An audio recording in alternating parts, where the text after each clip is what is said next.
Botella al mar é un programa herdeiro da actitude de Luís Seoane, que homenaxea a súa teima por comunicar o feito cultural galego. Luís Seoane tiña espírito de cronista e, como a él, en Botella al mar queremos axudar a enriquecer o mundo coa nosa diferenza, dando a palabra ao mellor da nosa creatividade e indagando nas raíces locais con vocación universal. Se nos anos 70 Luís Seoane colaborou en La Voz de Galicia escollendo figuras que destacan pola relevancia da súa actividade ou da súa obra, hoxe recollemos ese legado para figurar outros perfís en V Televisión.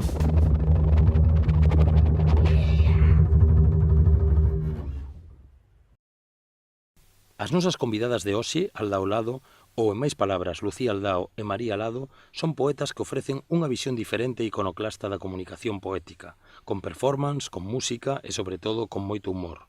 Unha vez recitaron un poema perdido nunha botella. Nós as convidamos a Botella al mar, un programa que leva o título doutro polifacético poeta, Luís Seoane. Benvidas, María e Lucía, Aldao Lado. Antes da entrevista pregunteime a imaxe xenérica que podía ter a xente dun poeta, ou dunha poeta. Escribín en Google a palabra e a verdade é que saía era algo bastante aburrido, non? Pergaminos, persoas pensativas, plumas de escribir, porque pinta de poetas non tedes, non? Porque sodes poetas, non? Efectivamente, somos poetas. Sí, somos claramente poetas. É a nosa actividade principal, de escribir poesía. Como chega un a ser poeta? Como chega un a ser poeta? Pois eu creo que fui un poeta toda a vida, sinceramente. Non teño así ningún momento que marque como a partir de aquí son poeta. Creo que escribo desde toda a vida, primeiro as redaccións do cole, de un día na piscina e estas cousas, e despois xa enganchei coa poesía, ata hoxe. Sí, eu cheguei á poesía porque escribía, o sea, sempre escribín moito e sempre fui moi lectora. Entón, eu no meu caso cheguei á poesía casi de refilón porque o que escribía era relatos curtos, así, estas cousas na miña casa e tal, que sempre me gustou. E cando estaba no instituto coincidín ca xente do Batallón Literario a Costa da Morte, que eran un poquinho maiores que min, e eu e Suso Bamonde, un tipo que actualmente tamén é poeta, entramos en contacto con eles porque parábamos na mesma cafetería, no Macondo, que levaba a Modesto Fraga, que tamén é poeta. E entón eu empecé a escribir poesía porque batín con aquelas persoas que escribían poesía, senón eu, pois, eu que sei, igual non tería escrito nada ou tería escrito relato. Eu creo que tería escrito, ainda que non tuvese publicado. E por aí fui como cheguei a ser poeta pola xente ca que andaba realmente e despois, bueno, fui parte do batallón a raíz daquele momento. Si, a mí en algún momento me marcaron moito así esos primeiros nomes cos que abandonas a EGB, como, bueno, Rosalía de Castro e Gustavo Adolfo Bécquer, basicamente, e despois ao chegar ao instituto fíxeme lectora de poesía tamén, pero porque en algún momento unha profe en clase dixo, bueno, aquí que temos a lectores de poesía, pero non, eu era escritora de poesía. E a partir de aí obrigueime a ser tamén lectora de poesía de outras cousas que non fosen Bécquer ou Rosalía. Pero os primeiros poemas son sempre de amor ou... Ai, non, eu teño o primeiro libro do que renego moitas veces. Que, claro, os primeiros poemas son sempre daquilo que che influencia, non? Sobre todo os poetas que comenzan a escribir cedo, como, bueno, cedo, como no é o noso caso, que a maior parte dos poetas que eu conozo, polo menos da miña xeración, son xente que empezou a escribir na adolescencia. Entón, eu creo que vesti influído por aquilo que che influe na adolescencia, que en gran medida é amor, pero tamén hai outras cousas, non? Eu empecé a ler poesía dos meus contemporáneos, da xente que era do batallón, ou xente que eles me recomendaban, e era, bueno, basicamente poesía galega e bastante actual, non? Ou non leía Bécquer máis que para os exámenes. E Rosalía tampouco, máis que para os exámenes. E entonces eso, claro, eso vai che influenciando, pero eu entre as miñas influencias así adolescentes reconozo as letras dos Doors, que é unha vergonza dicilo, pero é así. E claro, entonces o meu primeiro libro tiña moita desas cousas, das cousas que eu lía, non? E Silvia Plath, que eu descubrí nese momento, inda que realmente non a comprendía, ou tiña unha visión moi diferente da que teño ahora da súa poesía.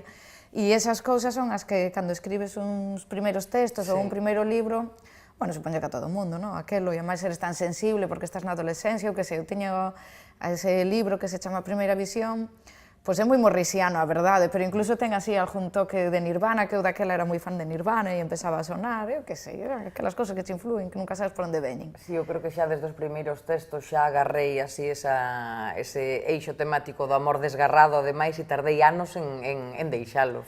Tiñas unha poesía como tristísima e desgarradora ata os 20 e poucos, digamos. Sí, eu tardei así un pouco, porque o primeiro libro fala pouco de amor. E é unha cousa rara que eu sempre sinto moita distancia con el, porque hai temas que despois tardei moitos anos en volver a tocar, como hai incluso un atisbo de rollo social. O único que sí que está é a infancia e a memoria, que é un tema así moi recurrente en min. Son como as fotos dos anos 80 os poemas, sabes? Que así miras e dices, Dios mío, menos mal que pasamos páxinas, sabes? É exactamente o mismo sentimento.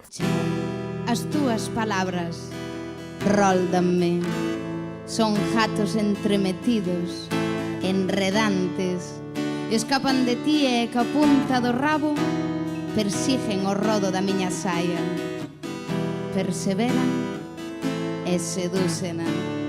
Bueno, Aldao Lado é a suma dunha máis unha, non? María Lado de C, licenciada en Produción Audiovisual e tamén en Filoloxía Galega, colaborou con numerosas publicacións, realizou guións radiofónicos, empregou o vídeo como soporte para a poesía, traballou de actriz, narradora, traductora. Lucía, como describirías ti a María? A María, ui, que pregunta máis difícil. Por favor, descríbeme como non licenciada, porque é un error moi común que a xente pensa que acabei a carreira e non acabei filoloxía. Quero dicirlo abiertamente, non acabei filoloxía. Bueno, pois María, que é unha tipa que, ante todo nesta vida, non é filóloga. María é unha chavala que vale para todo, que María é unha todoterreo. Lo mismo te recita un poema que se construye su propia casa.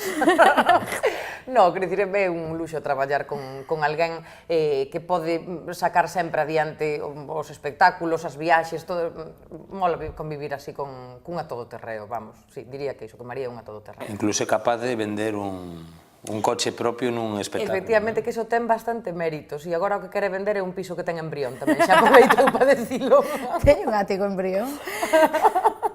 Moi bueno, E por outro lado, Lucía Aldao, que a música de Aldao Lado, coa guitarra e cunha voz espectacular e que leva máis de 10 anos ofrecendo concertos, facendo sobre todo versións de grupos dos anos 70 e cantando nun perfecto inglés. Ademais da súa actividade literaria, colaborou tamén en varios programas de radio, de televisión e outros espectáculos. Agora, outro lado da laranxa. Que perfil poderías facer de Lucía, María? Lucía, que é unha persona moi capacitada para facer moitas cousas, ten unha virtude especial, ten algo que eu valoro moitísimo, que é moi profesional. E entonces eso a nos danos a vida. É moi traballadora, é moi organizada, e entonces a nós, como a seguir matrimonio, danos a vida a eso. E sempre unha tipa así moi cos pés na terra, que eu lle chego así con as miñas ideas alocadas. E, bueno, e ela me baixa un pouco da miña moto, claro, porque senón estaríamos fracasando continuamente. Tamén ao revés, complementámonos ben, eso é algo que se fai evidente no escenario e debaixo do escenario tamén, que somos un matrimonio de 10 anos, 11 anos no 2016, e como a todos os matrimonios que sabe Dios por que duran, sabes, pois hai que se complementan detrás, eso vese claramente, senón non poden ir adiante. Pregúntome se dende un principio as vosas actuacións xa por separado tamén tiveron ese aceno performativo, non? É dicir, foi sempre a vosa clave vivar ao espectador, implicalo? Home, pois tendo en conta que o primeiro que fixemos xuntas foron festas en museos, e que a partir de... Sí, o primeiro foi unha encarga do Consello da Cultura Galega, eran unhas actividades onde se tiña que mesturar poesía con tecnoloxía. E nos a verdade que nos pasamos a tecnoloxía polo forro, porque daquela Lucía Aldao non sabían usar un ordenata, estábamos na miña casa, eu fixera un pequeno vídeo e ela viñera á miña casa e eu dixenlle, mira, vai copiando estas fotos que tes aí o nombre para outra carpeta, e non sabía facer. Non sabía copiar, pegar, atención. E dixen eu, jode, pois vamos apañados para facer un rollo de poesía e tecnología, vamos ben. E ao final fixemos unha festa. Sí, decidimos facer unha festa que foi o primeiro onde estea un cubata que se quitou un soneto, e era unha festa nun museo onde a xente do museo non sabía que iba a haber unha festa, e estaba a sala do museo cas pinturas de granel ali e todo petado de cubatas de ron e de bocadillos de mortadela, e unha DJ amiga pinchando textos nosos con música electrónica. Que pasa? que nos molou, que nos encantou achegar a poesía dese xeito a xente, pero non era factible para leválo por Ai, no, outros... Jesús, gastábamos un No, dineral. claro, non Gastábamos un gañamos dineral nada, en ron. perdemos pasta. Xa non tiñamos un peso e o que nos deron perdémolo ali. En ron e mortadela. En ron e mortadela, sí. Sí, pero sí é certo que antes de xuntarnos a facer cousas, eu, por exemplo, como viña da experiencia de batallón, e batallón recitábamos moito, porque a verdad que aquilo era, estábamos todo o día no coche de Xavier, un deles, aí, indo dun sitio para outro a recitar, e recitábamos xa en sitios así un pouco habituales, non? Porque eles tamén, sobre todo, Miro, Rafa, xente que estaba tamén en Santiago e que iba aos recitais do Dragón, ali no Tarasca, pois viñan de esa dinámica daquela época que en Santiago había moitos recitais.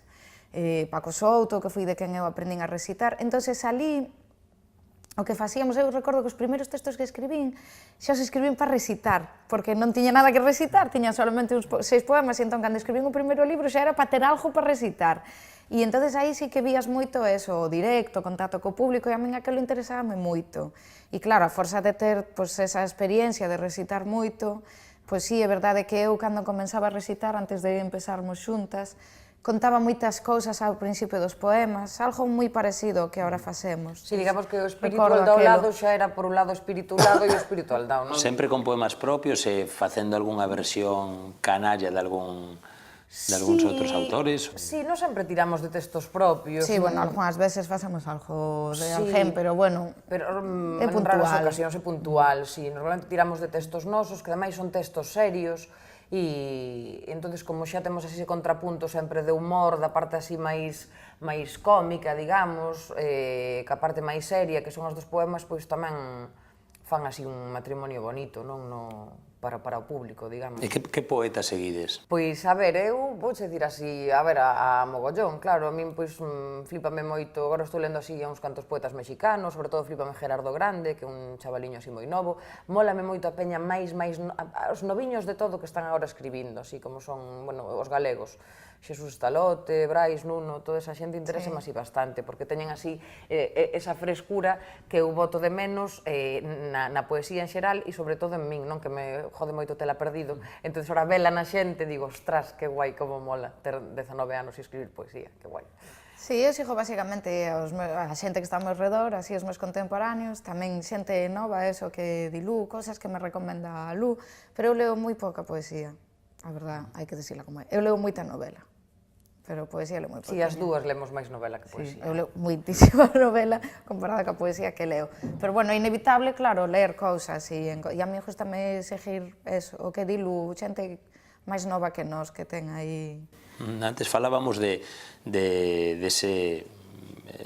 dese acto performativo de vender un coche nun recital, pero que foi, ademais deso, que é bastante increíble, o máis increíble que os pudo pasar nun recital, que supoño que vos pasaron moitas cousas. Mira, pasounos de todo, absolutamente. A ver, así unha cousa traxicómica que podemos salientar para esta pregunta, cando casi morre un tipo en Ferrol, por exemplo. Está grabado en vídeo, ali, o pobre home. Sí, está grabadas as nosas caras de pánico, ademais. Si levábamos, hai uns anos, levábamos unha botella de licor café para os espectáculos. Para os espectadores, era. Para os espectadores. Bueno, Nós que dábamos cunha copiña cada unha, despois pero dábamos aos espectadores. Non sei, sacamos aquela idea terrible e loquísima de darlle de beber a xente. terrible. Pois fóramos unha vez con esa idea a Portugal, a un teatro aí moi bonito, ali no Porto, unha peña que traballa moi guai, super profesionais, e fliparon cando sacamos a botella, non podían creer. Parecílle de verdade aquel un atraso. Pois esta vez en Ferrol deixamos que a botella rulase entre o público e cando acabamos o bolo, alguén puxo o cu da botella, solamente así medio centímetro de licor café, digamos, ali apoiado no escenario. E nos dixemos, bueno, o bolo non acaba ata que se acaba a botella, que alguén, por favor, un voluntario ou voluntaria, lle pegue o último grolo. E houve un voluntario. E saliu un voluntario que lle sentou fatal. E fui beber o grolo e o tipo quedou sin fala, máis víase así un teso como pa dunhas covas, sabes, que intentaba respirar e non daba respirada. E nos quedamos así, e pensou... E eu, fua, tío, morre aquí, nos metemos a un lío. 30 segundos e eu dicíalle, estás ben, e de repente o tipo recompónse e di, queima, queima, e nos dios, por favor, e están grabadas as nosas caras de pánico, a miña detrás de María, porque eu comedo escondíme detrás de María, non era quen de asumir aquela traxedia que podía ter escondíme pasado. detrás do pé de micro, como os hipopótamos aqueles da película de fantasía que son así, se esconden detrás dunha columna, así, pois así me escondí eu detrás do pé de micro.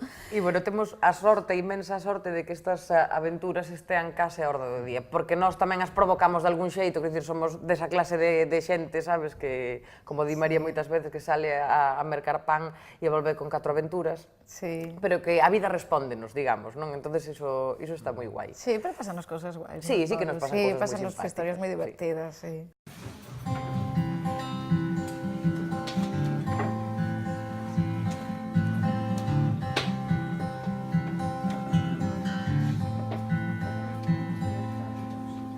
Chámame Luisa. Nacín nas Poniéndonos un pouco máis serios, persoalmente, dá a impresión que nos preocupamos máis de vender moitas veces a nosa creatividade fora, non? Polo menos dentro das políticas culturais, que de apoiala e reforzala tamén dentro, non? Que dificultades encontrades para exercer a vosa profesión? A ver, eu creo que nós vivimos da xente. Vivimos do público que decide vir vernos os garitos, sobre todo as salas de concertos, que é onde actuamos normalmente. Entonces, non sei que se che ocorre aquí para responder. Bueno, atopamos algunhas dificultades, no sentido de que, si ben calquera oficio artístico xa é difícil de levar como negocio, digamos así, non como oficio, como negocio, o de poeta é moi complicado, o escritor en xeral como negocio é moi difícil de levar. Sabes, estamos sostenidos a un réxime laboral que o de ser poeta non encaixa en ningún sitio. Entonces, a nos ás veces eso produce uns quebradeiros de cabeza. Nos porque tamén é certo que temos moito directo, no sentido que non somos escritores a maneira daquel tipo que está na súa casa e cobra os seus dereitos, que ademais eso en Galicia non é negocio para ninguén, pero bueno, non temos ese rollo, sino que salimos moito a actuar. Entonces, nin somos unha compañía de teatro, nin somos un grupo de música. Non hai tampouco máis poetas que teñan Hai poucos, claro, entonces para nós eso ás veces é unha complicación, incluso enfrentarnos a un sitio que non nos conocen, por exemplo, un local que non nos conocen ou así, para explicarlle o que é, que sí que é certo que estamos igual máis cerca do que podía ser unha compañía de teatro, non? Algo así, non? Pero eso a nos ás veces causa unha certa problemática, incluso para vender o noso espectáculo. E últimamente o que facemos é, pues traballamos con xente que contrata artistas, o sea, traballamos con unha... Sí. Sí, con unha produtora que contrata artistas, porque é máis achegado ao que realmente somos. Sí, digamos que estamos aí en terra de ninguén e... Sí, ás veces é difícil, porque explicarle aí a xente o que faz, sabes, é un pouco complicado. Cando vou ao colegio a buscar ao rapaz, o primeiro ano decía que era ama de casa, pero despois dixen, non vamos a manter esta mentira por máis tempo. Porque calquer día vanme ver por aí. E entón, ahora dixo yo a todo o mundo, non son escritora. E a xente queda un pouco descolocado, en plan, eso, mirenche por enriba do ombro, non, para eso non é oficio nin é nada, non? Estás na tua casa escribindo e matencho teu marido. Sí, claro, que moitas veces... dinero. Moitas veces non apetece así quedar con esa cara de tonta que se che queda cando din, escritora, que guai, sabes? Sí, parece que tens que ter o día para dicir, son poeta, e vivo diso, sabes? Si encontramos os problemas que pode encontrar calquera persona que se dedica a algo artístico, que nós temos cero apoio institucional, pero tamén a verdad que nos dá un pouco igual, que nos facemos a nosa vida tranquilamente. Aí se vivimos da xente que nos ven ver, non outra cousa. Sí, non hai redes específicas, pero nós vamos buscando o noso sitiño por aí, igual hasta é mellor que sexa así, que non haxa... Porque se estiveredes un posto, por exemplo, de conselleira ou de ministra de Cultura, e tiveseis a opción de poner en marcha unha idea para mellorar a situación cultural do país, cal sería esa idea? Eu creo que moitos espazos onde a xente poida facer aí as súas historias Pero moitos espazos hai, non? Espacios hai, eu creo que é unha cousa moi complicada. Sí, sí que é fastidiado. Sí, porque en xeral a xente non ten así un grande interese pola cultura en xeral, pero non pola galega, sino pola cultura en xeral. Eu creo que estaría ben un apoio moi específico e moi claro á lingua, porque a lingua é o vehículo da nosa cultura propia, digamos, non? Un apoio realmente, bueno, pues evidente, unha cousa que se intente que funcione, máis do que hai agora. sobre todo dende a educación e dende a escola. E eu creo que as actividades, as disciplinas así artísticas, todas en xeral, pero polo que nos toca a min, a nos, a escrita, está moi abandonado na escola, que é onde realmente se forman as sociedades.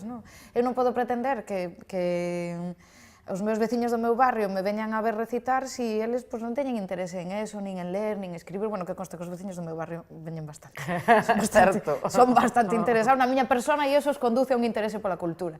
Pero claro, hai un desinterese así bastante amplio pola cultura. Entonces, pois non ten máis solución que o ensino, é que non ten outra solución. Sí, desde creo educación, eu, vaya. Sí, a cultura é unha cousa que non salva vidas desde o punto de vista físico, quero dicir, o ler non quita fame, pero fai moito ben ás cabezas, o ler e o escribir, pero sobre todo o ler, e ver películas e tal, entonces eu creo que debía haber unha preocupación maior, porque... É verdade que calquera cousa que teña que ver co social está moito mellor vista, non? Calquer apoio, por exemplo, calquer patrocinio, calquer empresario que se poda apoiar calquer acción social está ben visto e a veces apoiar unha acción cultural, non? Sobre todo algunhas cosas de patrimonio tamén, é dicir, pois parece como que xa entra dentro do mundo do innecesario, do capital. Sí, é unha cousa como que non fai falta, e entonces eso, cando nos a ser unha sociedade moi despreocupada ca cultura, que a min, entre outras, aparte de parecerme preocupante, pareceme un aburrimiento. É unha sociedade así, Dios mío, como dijo, non contedes. E agora que están tan de moda as redes e que vosotros, bueno, fixestes algún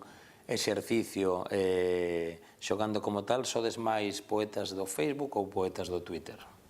Ou de ninguna das dúas cousas? Somos do directo.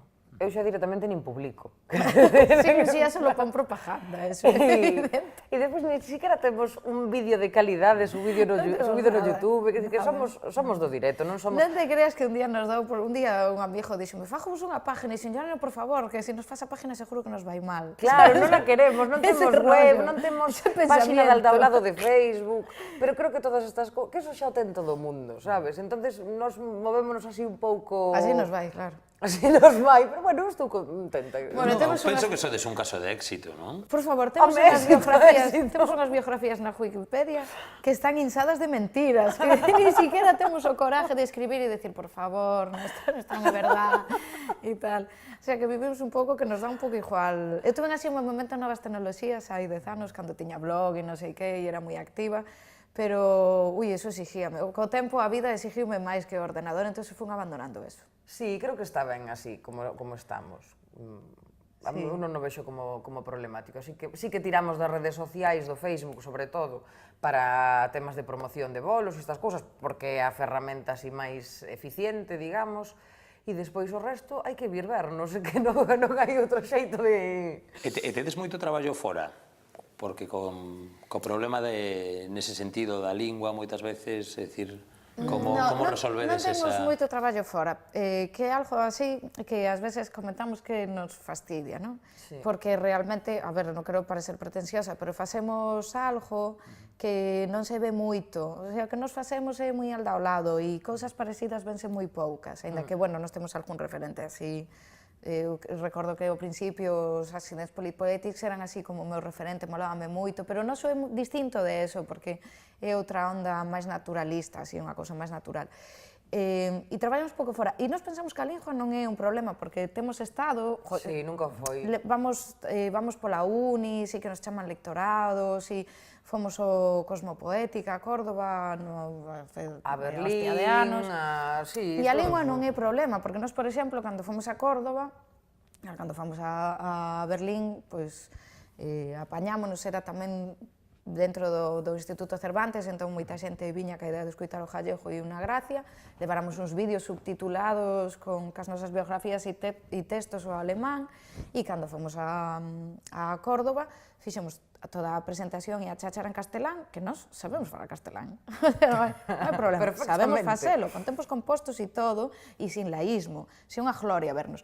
E despois fixemos un poema que fixemos un verso en gallego e outro en castelán, o primeiro para que a xente vira que aquelo non era unha cousa que non era ruso, que era facilmente comprensible, e despois recitamos en gallego e charlábamos en castelán. Xamais houve un problema. Pois dende a miña parte teño que decir que realmente me quedei asombrado, de feito, vos coñecía, pero, bueno, a primeira vez fui aquí na propia Fundación Iseoane e estaba ao lado de Santiago Oserón, que tamén se quedou, o Juan Perro, ou como queramos chamar, realmente se quedou tamén bastante sorprendido diso, disfrutou dunha lingua que non é a propia, e a verdade que, bueno, quería agradecer, convidar ao público a que vai aos vosos recitais, agradecer a vosa presencia en Botella al Mar e decir que realmente se cumpliu o que me dixeron de vosotros, que realmente era desa hostia.